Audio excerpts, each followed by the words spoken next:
নির্বাচনের সঠিক সিদ্ধান্ত নিতে না পারলে দেশ আবারও পিছিয়ে পড়বে, ঠাকুরগাঁয়ে মির্জা ফখরুল। নির্বাচনী জনসভায় যোগ দিতে কাল বরিশাল যাচ্ছেন তারেক রহমান। তিনি সামনাসামনি আসবেন, আমাদের সাথে হাত মিলাবেন, এটার চাইতে তো বড় পাওনা কিছু নাই। বরিশালের মানুষ তাকে অধীর আগ্রহে অপেক্ষা করছে, তাকে ব্যাপক সম্বর্ধনার মাধ্যমে গ্রহণ করার জন্য। আইডি হ্যাকের বিষয়টি স্পষ্ট হলেও ফায়দা লুটতে তৎপর একটি দল, অভিযোগ জামায়াত আমিরের। 3 জেলায় নির্বাচনী জনসভা। আইডি হ্যাক করে অত্যন্ত নোংরা মেসেজ সেখান থেকে দেওয়া হয়েছে। একটি রাজনৈতিক সংগঠন এই সব কিছু স্পষ্ট হওয়ার পরেও এইটা নিয়ে তারা এখন ব্যবসা করছেন। সারা দেশে জমজমাট নির্বাচনী প্রচার, এলাকার উন্নয়ন সহ প্রার্থীদের নানা প্রতিশ্রুতি, ভোটারদের প্রত্যাশার শান্তিপূর্ণ পরিবেশ।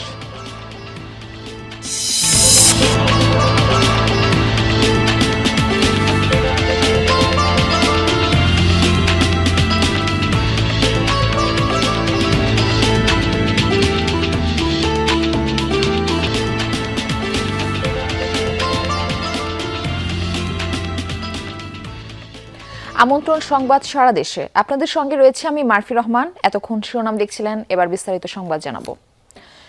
এই নির্বাচন অত্যন্ত গুরুত্বপূর্ণ, সঠিক সিদ্ধান্ত নিতে না পারলে দেশ আবারও পিছিয়ে পড়বে। ঠাকুরগাঁয়ে এমনটা বলেছেন বিএনপি মহাসচিব মির্জা ফখরুল ইসলাম আলমগীর।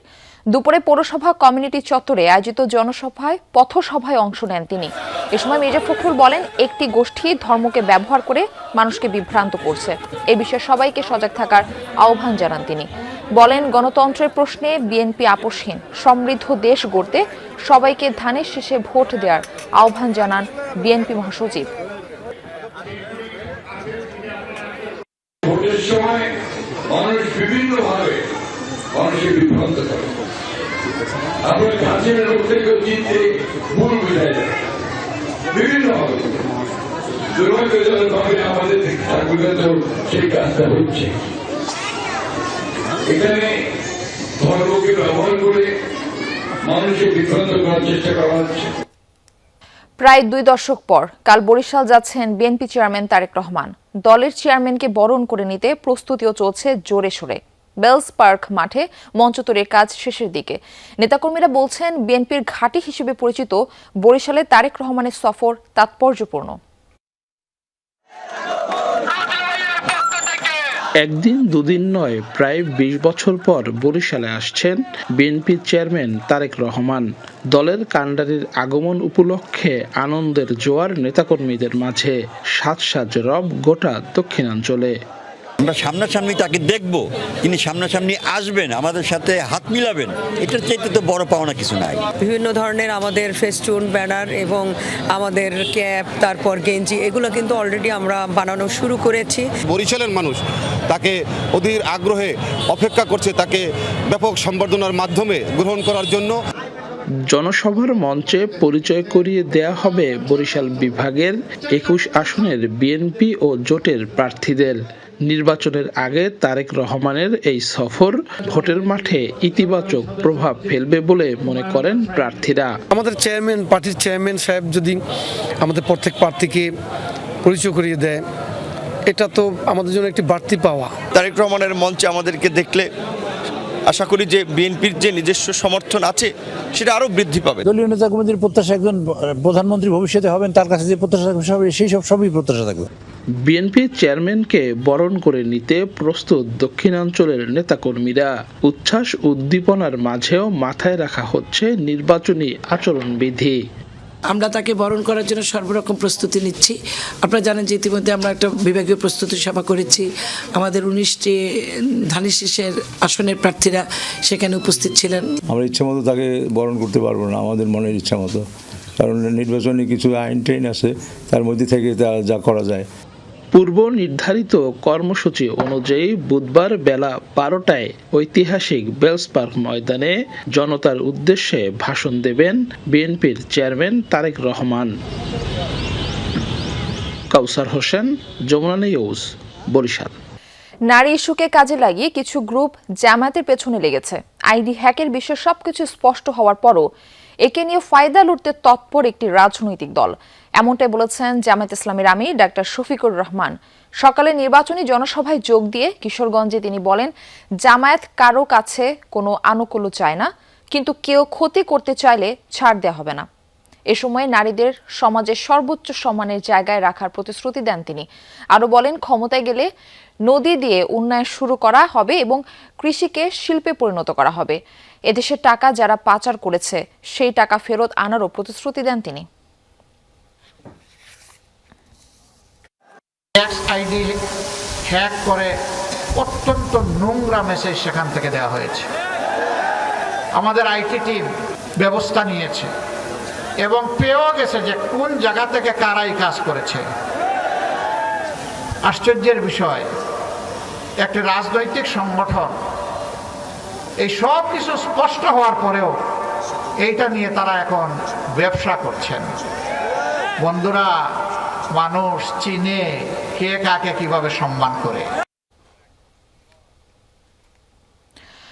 ময়মনসিংহের ঐতিহাসিক সার্কিট হাউস ময়দানে শুরু হয়েছে 11 দলীয় জোটে নির্বাচনী জনসভা। এতে প্রধান অতিথি হিসেবে বক্তব্য রাখছেন জামায়াতে ইসলামীর আমির ডাক্তার শফিকুর রহমান। এ বিষয়ে আরো জানাতে যুক্ত হচ্ছেন সহকর্মী হোসাইন শাহিদ। আমরা যাচ্ছি তার কাছে। শাহিদ, জনসভার সার্বিক চিত্র কেমন দেখছেন, একটু বিস্তারিত জানতে চাই এই বিষয়ে। সার্কিট হাউস মাঠে এই মাত্রই এসে উপস্থিত হয়েছেন জামাতের আমির শফিকুর রহমান। তিনি কিছুক্ষণ আগেই কিশোরগঞ্জ থেকে হেলিকপ্টার এসে পৌঁছান সার্কিট হাউস মাঠে। এই মুহূর্তে তিনি ময়মনসিংহের নেতা রয়েছেন, তাদের সাথে কথা বলছেন। পরিচয় হচ্ছে 11টি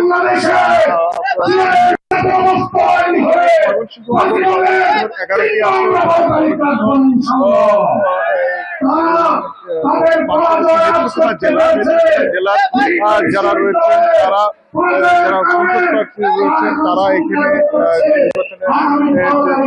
তারা এখানে মঞ্চে আসছে। জামাতের আমির তাদেরকে পরিচয় করিয়ে দিবেন বলে কথা হয়েছে। এর আগে শেরপুর এবং জামালপুরে তিনি প্রোগ্রাম করেছেন, ময়মনসিংহে আছেন, কোনো আপনারা হয়নি। প্রার্থীদেরকেও এখানে ডাকা হয়েছে। তারা কিছুক্ষণের মধ্যেই হয়তো জামাতের আমির সবাই বক্তব্য রাখবেন।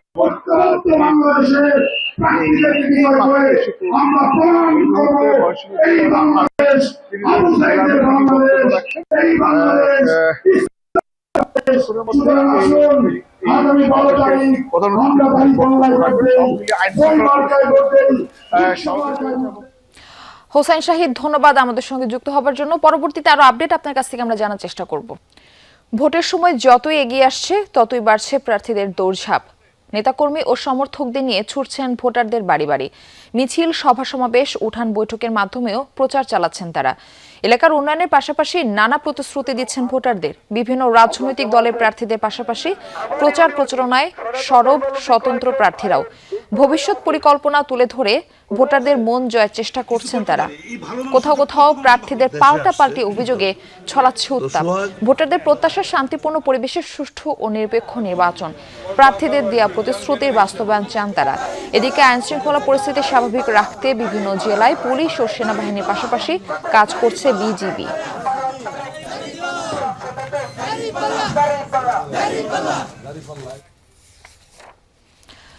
দর্শক, আপনাদের ঢাকার বাইরে নির্বাচনী প্রচার প্রচারণার খবর আমরা জানাতে চাচ্ছি। এখন আমরা যাব কুমিল্লায়, সেখান থেকে যুক্ত হচ্ছেন সহকর্মী খোকন চৌধুরী। আমরা যাচ্ছি তার কাছে। খোকন, প্রার্থীদের গণসংযোগ কেমন দেখছেন, কি কি প্রতিশ্রুতি তারা দিচ্ছেন?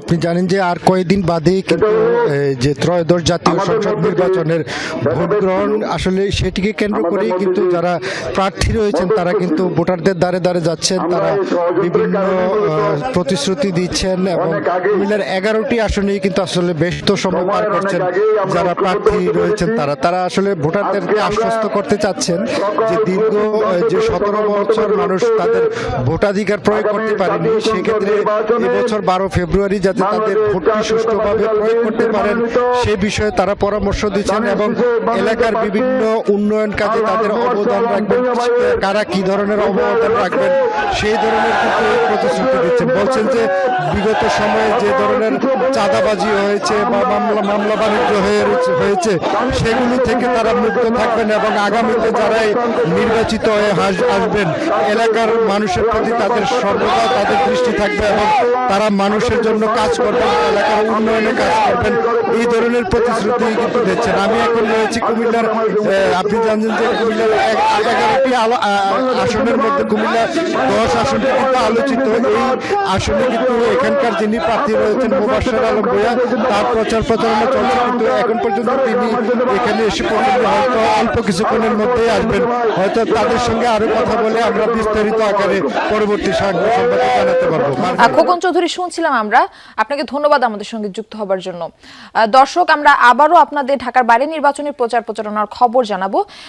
এখন আমাদের সঙ্গে যুক্ত হচ্ছেন রাজবাড়ী থেকে সহকর্মী রুবেলুর রহমান। রুবেল, প্রার্থীদের গণসংযোগ সম্পর্কে আপনার কাছে একটু জানতে চাই এবং নির্বাচনী পরিবেশটা কেমন দেখছেন?